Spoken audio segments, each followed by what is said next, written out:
เอาเนาะสบายดีเนาะสบายดีพี่เพื่อนเบิร์ดสู่คู่สู่คนสำหรับตอนแรกวันนี้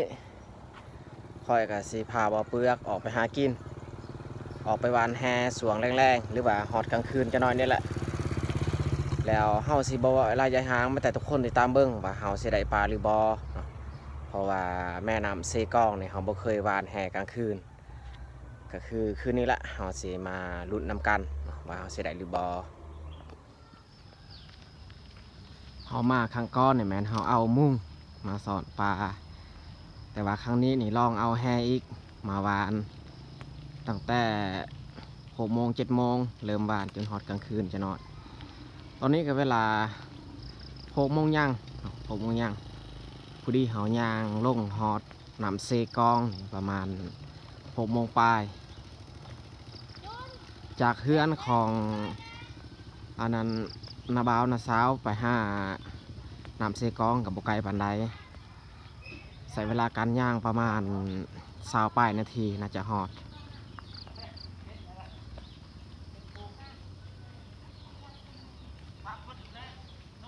บรรยากาศยามแรงนี่ดีขนาดเพราะว่าช่วงนี้กับฝนบ่ตกแล้ว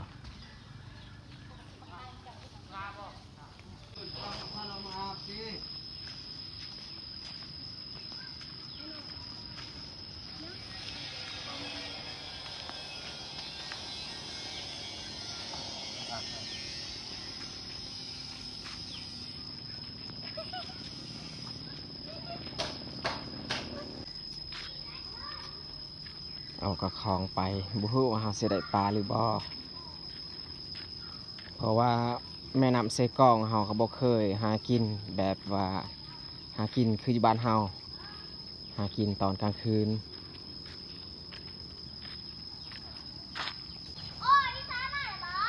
อยู่ในเมืองนี่เวลาเราออกหากินเราก็ยากน้อยนึงเนาะเพราะว่ามันเป็นเขตดินแดนของเขาเขื่อนที่กระเจ้าทิ่มแล้วยังงามนะแต่ว่าเขาเจ้าทิ่ม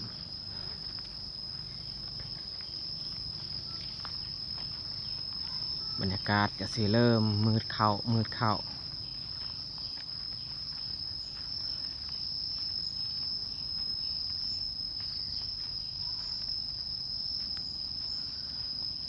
ในป่านี่มืดแล้วนะในป่า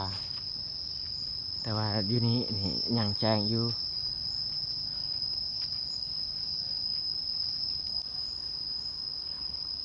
นี่ไม่แต่ต้นไม้ใหญ่ๆป่าค่อนข้างรกตึกต้นไม้สักไม่แต่ต้นใหญ่ต้นสูงโอ้เสียงกับแกะห้องโอ้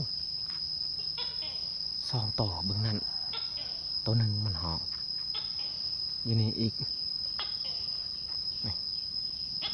ต้นไม้นี้มันห้อง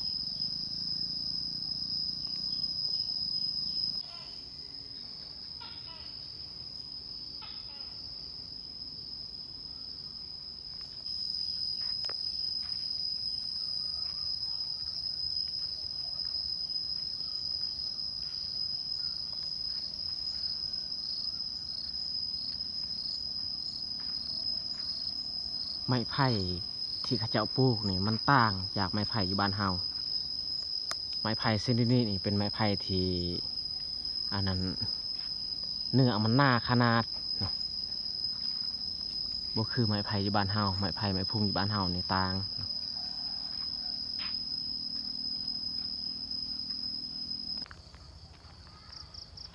อยู่นี่ก็เฮือนอีกเขาเจ้าปลูกอยู่เทิงหลังหนึ่งเฮือนก่อเฮือนใหญ่คิดว่าบ่มีเฮือนอยู่นี่สุดท้ายนี่มีเฮือนอีกเพราะว่าเฮาย่างมากไกลพอสมควรทางดินแดง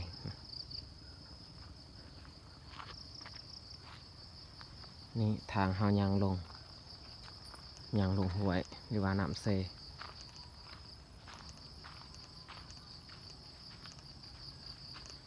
บ่อเปลือกนี่ย่างไปก่อนแล้ว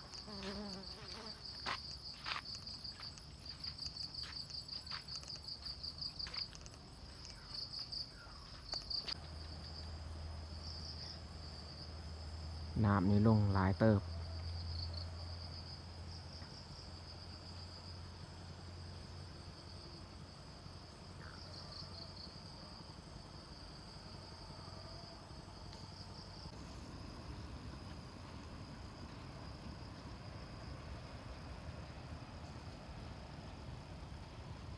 ผู้ดีเฮามาฮอด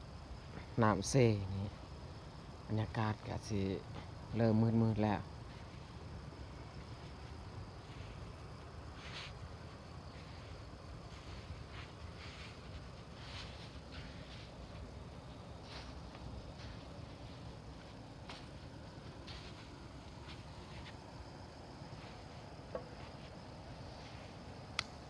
ประมาณจักโมงเฮาเริ่มบานแฮ กะว่าสิมืดๆหน่อยหนึง อ๋อถาก่อน นี่ยังมีคนหลาย คนใส่หมอง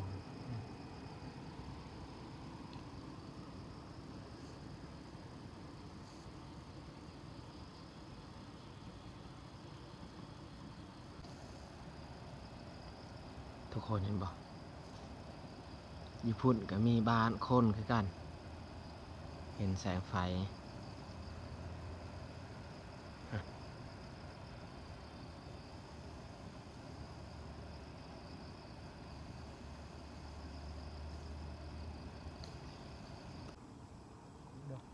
ไล่เมาฟังอยู่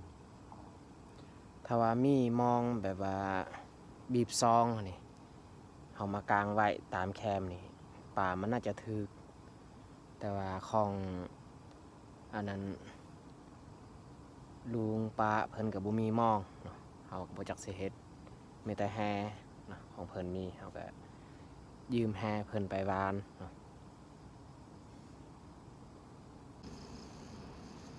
บ่อเปลือกก็เริ่มแกะออกอันทรายที่เขาเจ้ามัดเขาก่อไว้ใส่แฮ ได้อยู่บ่พอต้อง ยานบ่ได้บ่จัก คันน้ำแถวบ้านเฮานี่ได้อยู่สำเห็ดป่น เห็ดป่นอันนี้เขาบ่เคยนับแถวนี้ แม่น แห่น้ำหนักที่ลึก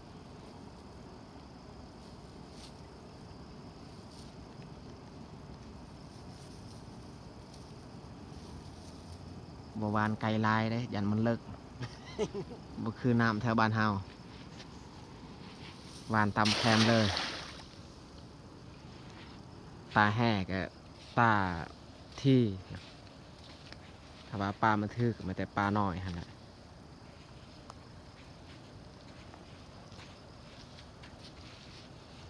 โอ้เนาะปลาหนังเราก็ยาปลา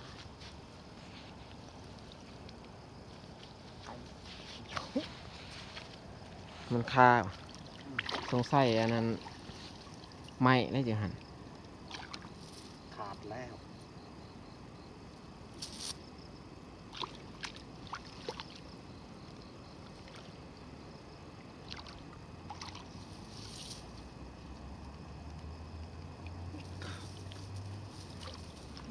ยา คันเอามุ้งไปซ่อนนี่คือสิได้อยู่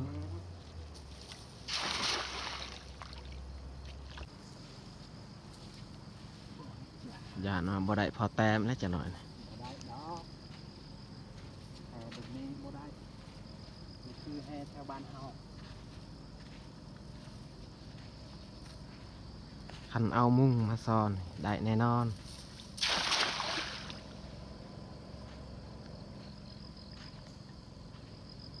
โอ้ลักได้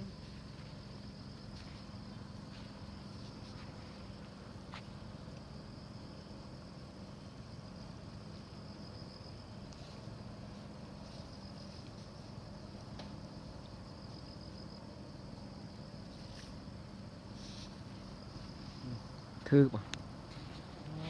ได้ปลาเป่าตัวเดียวสิเอาอยู่บ่ เอาเลยเอาเลย โอ้มืดแหละ สงสัยว่าแต่ปลาเป่าตัวเดียวนี่นะ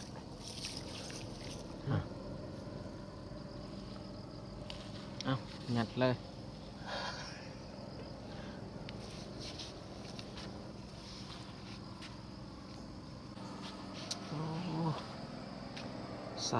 ลุกเวลาเราเหยียบมือว่านี่เขาไปซ้อนมุงจนเขาย่างบ่อยากได้เพราะมันเลิกทราย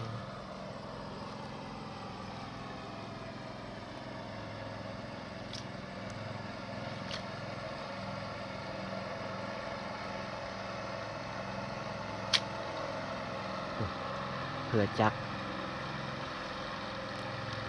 เขากลับแต่ใส่หม้อ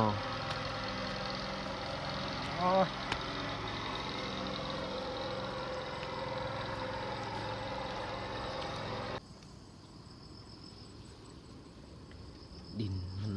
แตกเมื่อวานนี้นี่บริเวณนี้นี่มีน้ำเนาะเอาไปซ้อนมุงแต่ว่ามื้อนี้นี่มันลดลงอีกน้ำอยู่ลุ่มมันลงไว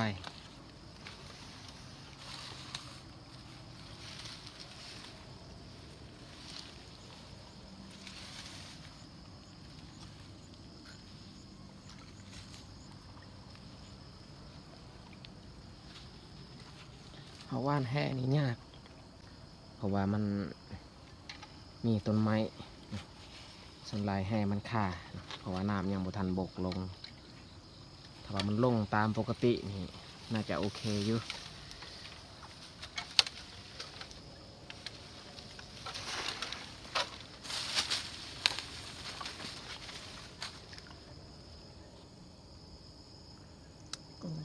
เลือดออกน้ำปักมืออันนี้เขาจับเกิบเอาเปลือกใส่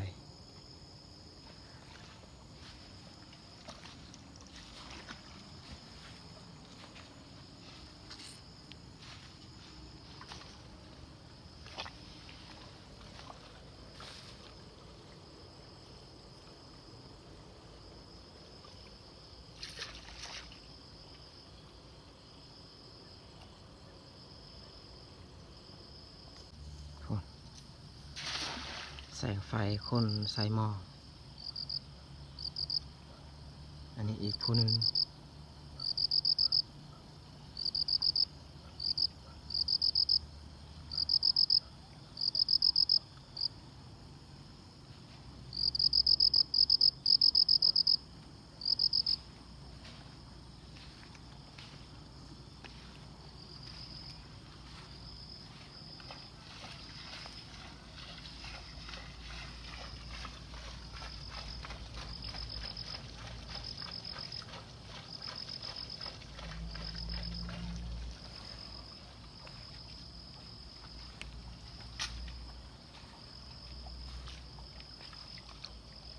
ได้บ่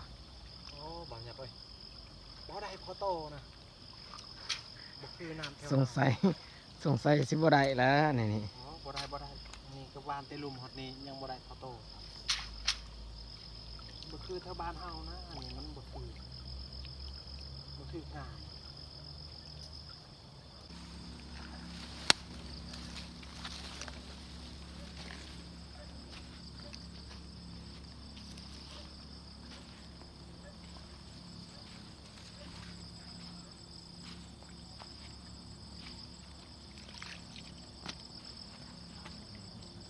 เพิ่นใส่หม้อ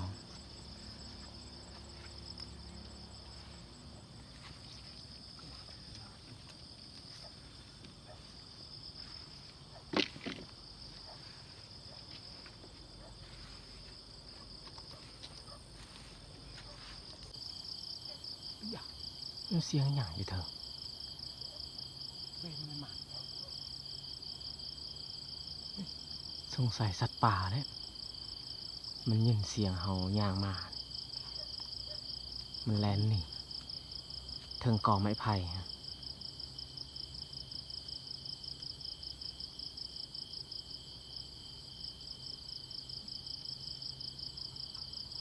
ใส่ตัวเห็นบ่จ๊ะ เงียบ คือสิแม่น มันแล่นนี่แล้วนี่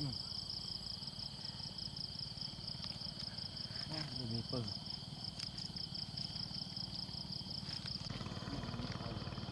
เขาเจ้าใส่มองไว้เนี่ย เอาให้มีตำรวจ ตามแขน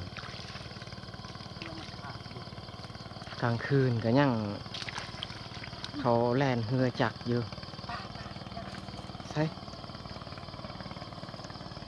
พาถือหมองบ่ นี่นะ นี่ใช่ ข้างใน โอ้นี่ปลาถือหมองพี่น้องเอ้ยแต่เฮาก็บ่ต้องไปกวนอันนี้แม่นของเขาเนาะ มีดอกดักตักฟังขมุประหลาดกูลูกอัน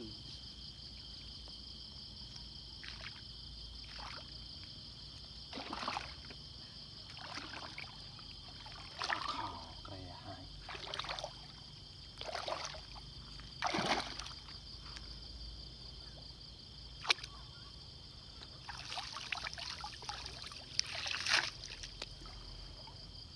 โอ้พี่น้องเลยบ่ได้พอโตบ่คือน้ำชาวบ้านเฮาบ่ได้อืม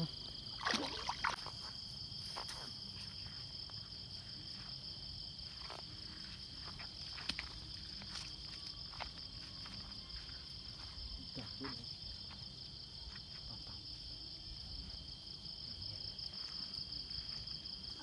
ส่วนหลายนี่ตามแคมนี่เขาเจ้าใส่หมองไว้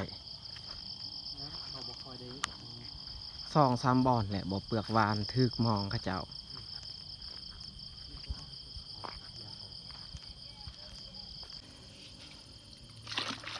ตอนนี้พวกเฮาหวานแฮกะ ฮอดจุดที่เฮาจะกลับบ้านแล้ว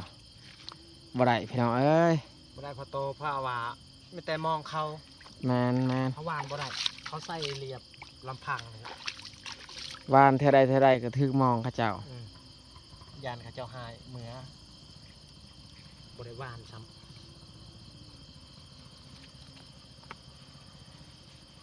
มาเบิ่งผลงาน ผลงานแถวได้ในอันนี้ ำจะน้อยมือว่าเขาขี้หลักมาเบิ่งครับ นี่ปลาเป่า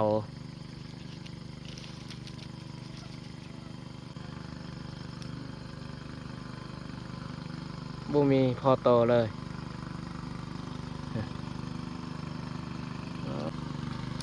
ไปห้ากินแถวบ้านเมืองเขานี่บ่ได้บ่คือบ้านเฮาเลยความจริงถ้าว่าเขาบ่ใส่หมองเขาก็มีโอกาสจะได้อยู่แต่ว่าเขาก็ใส่หมองเขาก็เลยบ่ได้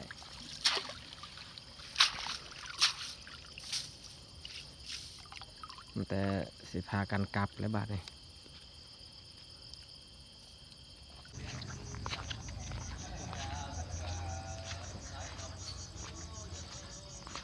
อันนี้คนเวียดเขามาพักอันนี้ก็เฮือนพักคือกัน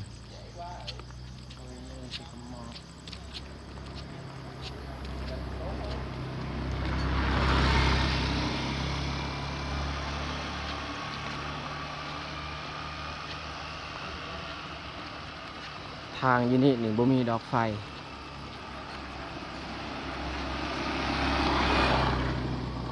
เขาใส่ดอกไฟมีแต่ทางหลวงเท่านั้น ทางใหญ่